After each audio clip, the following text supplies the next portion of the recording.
Se enseña pues, en los seminarios, pero también en las comunidades de cómo llevar pues, una vida mucho más práctica en las cosas de Dios y sobre todo entregados al servicio de Dios y reconociendo la misericordia de Dios en cada uno de nosotros. Él es el fundador de una comunidad de los misionera, conocida como los Padres Redentoristas o Misioneros Redentoristas. La conozco un poquito mejor porque ahí fue donde yo comencé mi vida de seminario. Los Misioneros Redentoristas, estuve 6 años con ellos, por eso conozco un poquito el carisma de esta comunidad, un poquito la vida de San Alfonso, María del Ligorio, porque pues, ahí nos tocaba todo el tiempo pues, celebrar la fiesta cada 1 de agosto de San Alfonso.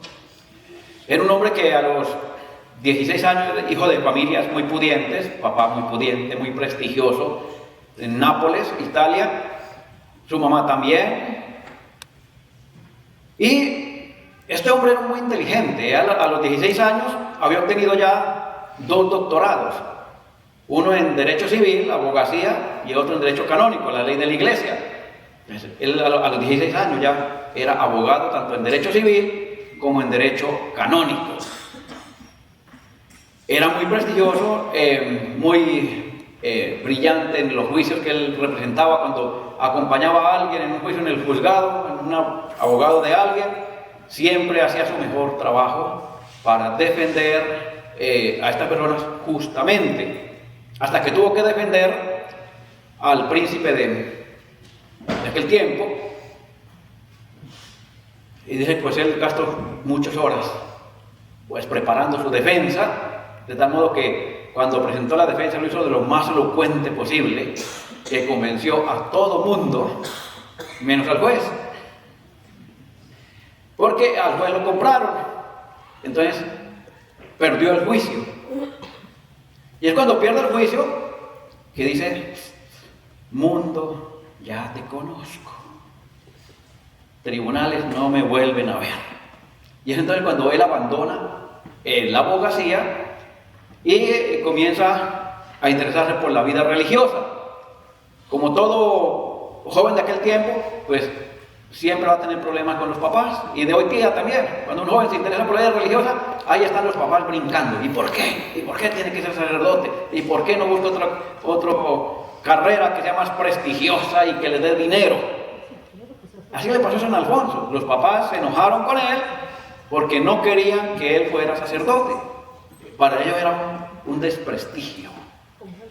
Sin embargo, imponiéndose la voluntad de ellos, entra al seminario, estudia la teología, después de que es sacerdote, se empieza a evangelizar en la ciudad de Nápoles, en los suburbios, comienzan las misiones, organiza un grupo de sacerdotes compañeros y forma el grupo de misioneros redentoristas para evangelizar. A pesar de todas las persecuciones que hubo, de todas las críticas que le llovía por lado y lado, él se mantuvo firme en la evangelización hasta el final. Luego, ya después de cierto tiempo, lo hacen obispo, lo nombran obispo, y como obispo pues le toca trabajar aún más duro porque con sacerdotes rebeldes, en aquel tiempo, él tiene que pues, empezar a evangelizar a los sacerdotes, para luego empezar a evangelizar toda la comunidad. Pero al final lo logra con la gracia de Dios. Cuando ya se retira de obispo, bueno, a cierta edad se tiene que retirar de obispo, que ya no podía más, él se dedica a escribir. Y escribe más de 100 libros.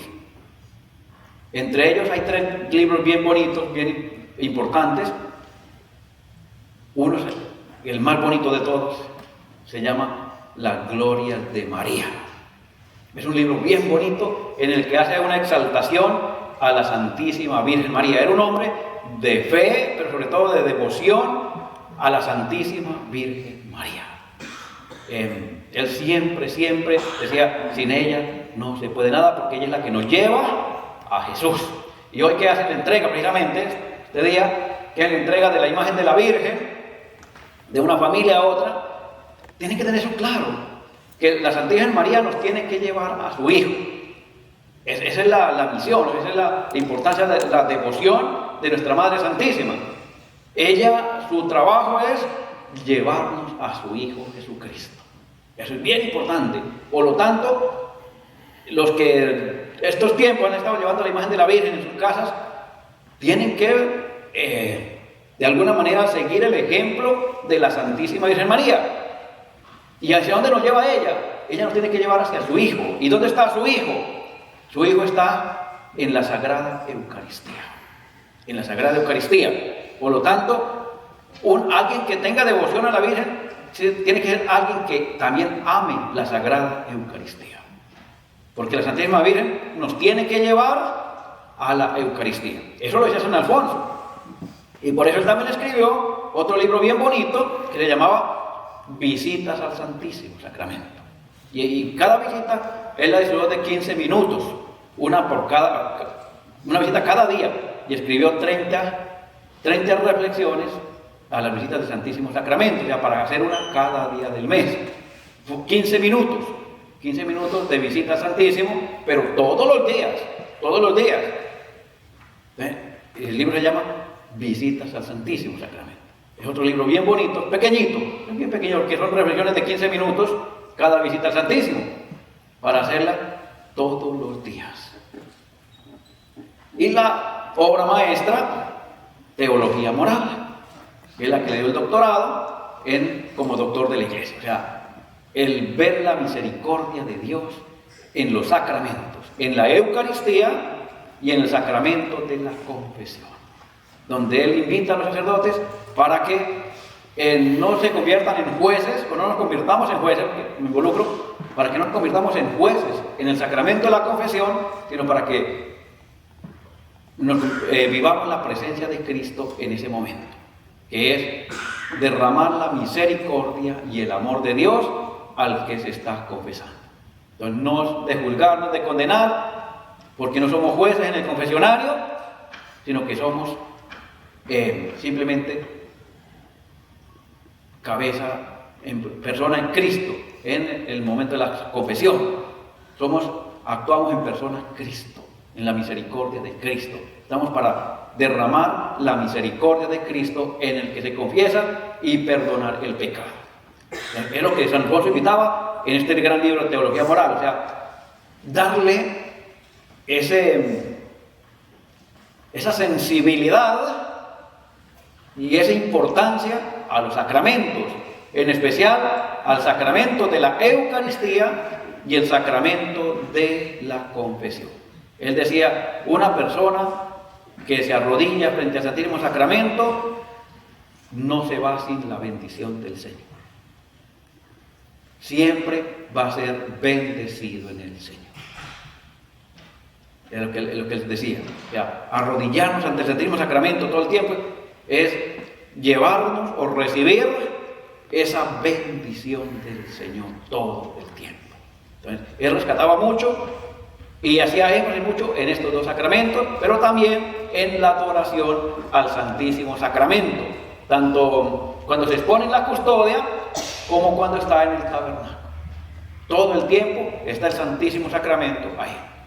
O sea, él no puede estar ahí abandonado, sino que siempre tiene que estar acompañado. Y acompañado por alguien que lo ame, así como Él nos ama a nosotros. Era lo que le invitaba, que siempre el Señor no estuviera abandonado, sino que estuviera siempre acompañado. Por eso decía, la Santísima Virgen María nos tiene que llevar a su Hijo amado.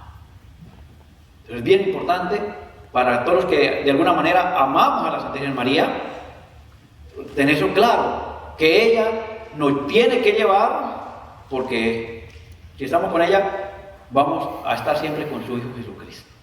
Siempre con su Hijo Jesucristo, para darle toda la gloria en el cielo. Entonces, es la fiesta que celebramos del santo día de hoy, San Alfonso María de Ligorio. Vamos a hablar un poquito del Evangelio. San Mateo capítulo 13. Ya lo hemos escuchado muchas veces, porque ha sido el caldo de cultivo de nuestros hermanos protestantes para criticar a los católicos. ¿Y cómo? ¿De qué manera? Nos dice que el Señor llegó a Nazaret y allí le puso a predicar en la sinagoga, dice, y todos quedaban admirados de la predicación y de los milagros que hacía.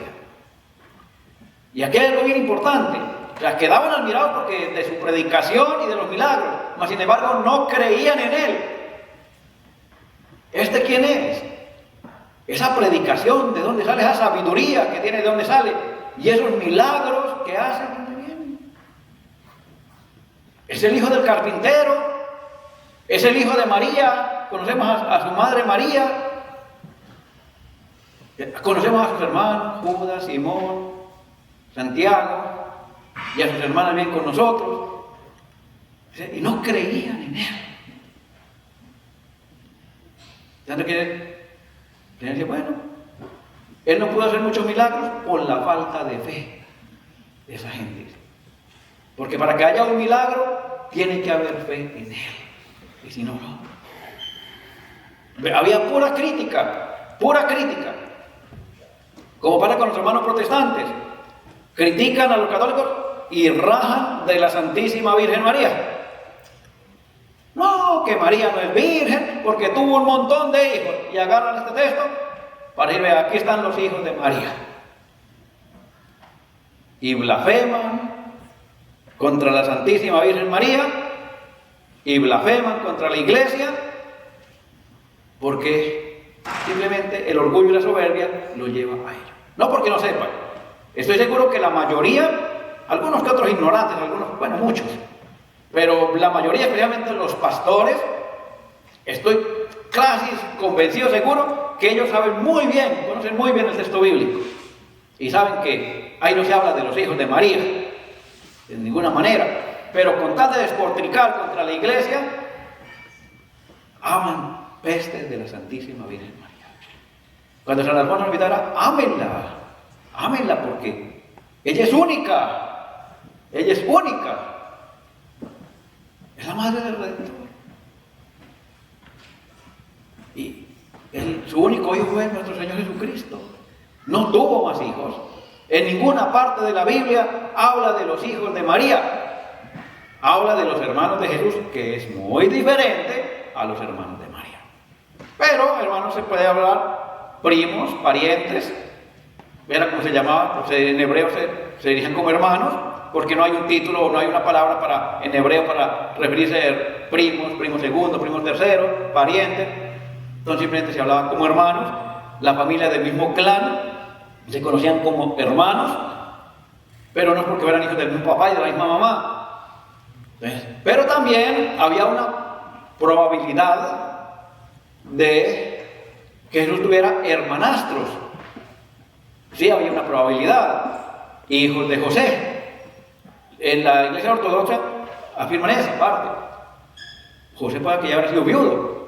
No se habla de la edad de José cuando se casa con María. Se habla ya, lo representan como un hombre ya mayor, adulto. Entonces era muy común que en la comunidad judía un hombre viudo se volviera a casar y tuviera hijos. Entonces por eso probablemente había hijos que eran hijos de José, no hijos de María. Y José era conocido como el padre de Jesús. Conocemos, es el hijo del carpintero. Por eso los hermanos se conocían más por parte del papá que por parte de la mamá. Entonces era una probabilidad de que sí, José tuviera más hijos, por lo tanto, sí algunos pueden ser hermanos de Jesús, pero siendo hijos de José, no de María. No de María. Pero no es una seguridad, no es una certeza, porque no hay nada que esté escrito que diga así. ¿Ves? Cuando Jesús va a morir en la cruz, él llama a Juan y le encarga el cuidado de María. Esa es una prueba contundente que María no tuvo más hijos. Porque era una ley, así como lo leíamos ahorita en el Levítico, que eran leyes de cómo celebrar la liturgia, y se tenía que hacer como se pedía, no como uno quisiera, sino como Dios le había mandado a Moisés que tenía que hacer. Se tenía que celebrar las liturgias. Así también había una ley en el judío, que es el cuarto mandamiento, que era honra a padre y madre. Y un hijo que descuidara a su papá o a su mamá en la vejez, era un hijo que era criticado por toda la vida, incluso era condenado. Porque era una ley que los hijos tenían que ver de los papás cuando eran adultos. Y más cuando era la mamá, que cuando quedaba viuda, los hijos tenían que ver, era una ley, no era si querían, era una ley que los hijos tenían que ver de la mamá, cuidar de la mamá, porque no se convertía en un escarnio y una vergüenza para esa familia, para esos hijos que no cuidaran de la mamá. No es como ahorita que los descuidan ahí, no, ni les hablan siquiera por teléfono. No, en aquel tiempo no, era una vergüenza que un hijo no cuidara de su mamá, una vergüenza pública. Por lo tanto, era una obligación, una ley, que los hijos cuidaran de la mamá. Pero vemos que Jesús llamó a Juan, a una persona completamente alejada de la familia, porque él era hijo de Zebedeo, y le encargó el cuidado de María. Y nos dice el Evangelio, desde ese momento el discípulo se la llevó a vivir con él en la casa. ¿Usted cree que los hermanos no le iban a poner al brinco, los hijos de María? Claro, como se la lleva mi mamá, aquí estamos para cuidarla. Y se iban a convertir en el escarnio público de toda la comunidad, porque incluso los iban a juzgar, los iban a condenar por no cumplir con esa ley. Entonces, es la prueba más contundente de que María no tuvo más hijos. Y en la palabra de Dios, en ninguna parte se habla de los hijos de María. Y es más, los padres de la iglesia del primer siglo siempre afirmaron la virginidad de María. Siempre. Entonces, pero hay algunos hermanos que algún día fueron católicos y que amaban a la Virgen María, porque yo conocía a muchos, aquí en Indiana, que amaban a la Virgen María, que rezaban el Santo Rosario seguido. Después los escuché despotricando contra la Santísima Virgen María, personalmente. O sea, eso ni siquiera es ignorancia, porque ya ni siquiera por ignorancia se hace eso. Eso ya es soberbia y orgullo, que es peor, es peor. La soberbia y el orgullo vienen de Satanás, y el que odia a la Santísima María es Satanás. Es el enemigo número uno, Satanás. Porque fue la que lo venció, la que lo derrotó. Y por eso los que odian a la Virgen María, pues ya sabemos de dónde vienen y quién los está influenciando. Entonces, es bien importante. Nosotros tenemos que amarla, respetarla. San Alfonso era un amante de esos grandes de la Santísima Virgen María. Y su advocación era Nuestra Señora del Perpetuo Socorro. Era su advocación más grande que él tenía. Nosotros tenemos a Nuestra Señora de Guadalupe. Es la misma, son diferentes advocaciones, pero es la misma Santísima Virgen María en diferentes advocaciones. Pero es la misma Virgen, la Madre del Señor. Por lo tanto, no importa en cuál advocación, lo importante es que amemos a la Santísima Virgen María. Amémosla. No la adoramos porque no es Dios, pero sí tenemos que amarla porque ella nos lleva a Dios, que es su Hijo Jesucristo. Entonces, eso tiene que tener claro, y ustedes los guadalupanos tienen que tener eso bien claro. Somos privilegiados, y son privilegiados porque es tener a nuestra Madre Santísima ahí, de cabecera, llamémoslo así, que nos lleva a su Hijo Jesucristo. Y es un orgullo, como todos los católicos, es un orgullo, es un privilegio tener al Señor en la Sagrada Eucaristía. No hay privilegio más grande, que el que adora la Sagrada Eucaristía. No hay un privilegio más grande. Es el privilegio más grande que te hay. Los adoradores del Santísimo Sacramento, ese es el privilegio más grande de todos. Y no hay un privilegio más grande. Vea, puede tener los títulos que quiera, puede tener el dinero que tenga, puede tener lo que sea, pero no hay privilegio más grande que ser adorador de la Sagrada Eucaristía, adorador del Santísimo Sacramento. No lo hay. Ese es el privilegio más grande que hay. Y nosotros los tenemos. Si lo perdemos es porque ya no queremos, pero lo tenemos. Y es el privilegio más grande. Como también el tener a nuestra Madre Santísima. Pero el número uno es el Señor. El privilegio más grande es el Señor. Pero la Virgen María nos lleva a Él. Por ello, Oh, soy guadalupano, pero no adoro al Señor. Bájale 2 rayitas. La Virgen María me tiene que llevar a adorar al Santísimo Sacramento. Me tiene que llevar a adorar a su Hijo, porque esa fue la misión de María.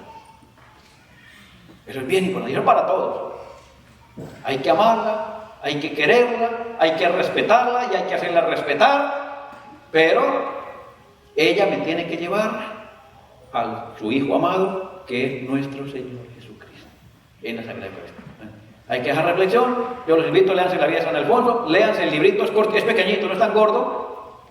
Se llama Las Glorias de María. Es un libro muy pequeñito, pero es bien bonito, bien bonito. Él habla maravillas de la Santísima Virgen María en ese librito. Que el Señor nos bendiga, la Virgen María nos proteja y el Espíritu Santo nos siga guiando para que le demos toda la gloria a Dios por los siglos de los